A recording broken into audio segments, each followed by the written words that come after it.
Fairy tales are a staple of teen fiction. There are more adaptations of fairy tales than you can complain about to your werewolf alien hybrid brooding boyfriend, or, shake a stick at. But the ones that you're used to seeing are based off of the classic Grimm or Hans Christian Andersen fairy tales.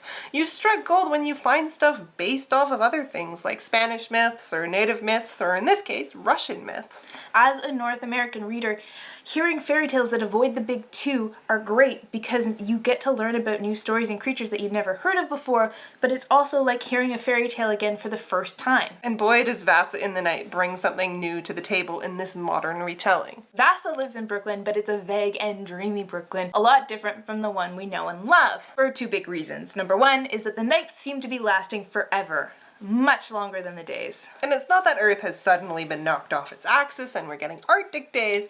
No, it's just that the night minutes tick by at an unbearably slow pace. And the number two reason why Brooklyn is different from the one that currently is in New York is the fact that it hosts Be Wise, a convenience store that also has chains across the country. But what sets Be Wise apart from your average corner store is that it's a dancing convenience store, ambling around on two chicken legs. If you haven't guessed it, Be Wise is run by Baba Yaga. Vassa gets dared to enter the convenience store, and that shouldn't be too difficult, except for the fact that Be Wise executes shoplifters. And, of course, the employees do their best to make sure that all customers shoplift. And by employees, we mean things, brother and sister, fresh from the corpse of some thieves. Vassa learns this the hard way, and while she doesn't get caught shoplifting, she does end up having to work for Baba Yaga for 3 nights. But Vassa has a trick up her sleeve. A tiny wooden doll named Urg, who's alive. While she is Vassa's faithful companion and does help her get out of some scrapes, there's only so much that Urg can help her with and tell her without breaking magical rules. While working at Be Wise, Vassa realizes why the night has been so long and decides that she's the only one who can fix it and defeat Baba Yaga. There is so much going on in Vassa in the Night, but the most important thing is the beautiful dreamlike writing. Sarah Porter does a fabulous job. The style sets the tone for the entire novel perfectly. You drift along in this book from one bizarre situation to the next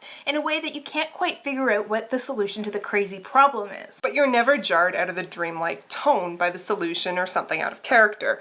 You never feel like you're losing your suspension of disbelief. Things are strange, but they're also thrilling. Vassa in the Night is technically a modernization of the story Baba Yaga and Vasalisa the Beautiful, but the fairy tale parts are so well blended into the dreamlike tone of the novel that it's very easy to forget that this is a retelling. Every part of the story has been updated to make it make sense and fit in Vassa's world. You can believe without stress that there is a whole magical world out there, despite the fact the entire book takes place inside of one convenience store. Everything in Be Wise hints at magic, from the music piped in through the PAs to the bills in the cash register to the parking lot, all the way up to the items sold in the store. Porter has a lot to be proud of, including the characters. There's Vassa and her doll Urg, there's Baba Yaga and Sinister and Dexter, her two henchmen,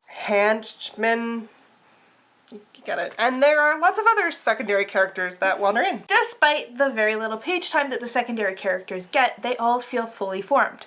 Yes, including the henchmen. They have motivations and goals and personality, and you feel like if the book was shifted to their perspective, they would be as fully developed as Vassa. I'm almost reminded of like Howl's Moving Castle and XXXholics by the story. I mean, like, it's a magical world where only certain people know the rules. I think Vassa could actually be a really cool Studio Ghibli film. When you look back at Vassa in the Night, you are going to find yourself remembering the bizarre elements like you remember a dream. The father that wanted to be a dog, the vengeful swan flock, night riding a motorcycle, heads on spikes, and dancing convenience stores. You're also going to remember how much you got sucked into the book in the first pages, and you're gonna wish that you had a doll living in your pocket. I almost wish there was a sequel where Vassa got to take over Baba Yaga's shop and learn the rules of magical Brooklyn. Sort of, anyways. As of right now, Vassa in the Night is a standalone, but the author said that there's a slight possibility of a sequel.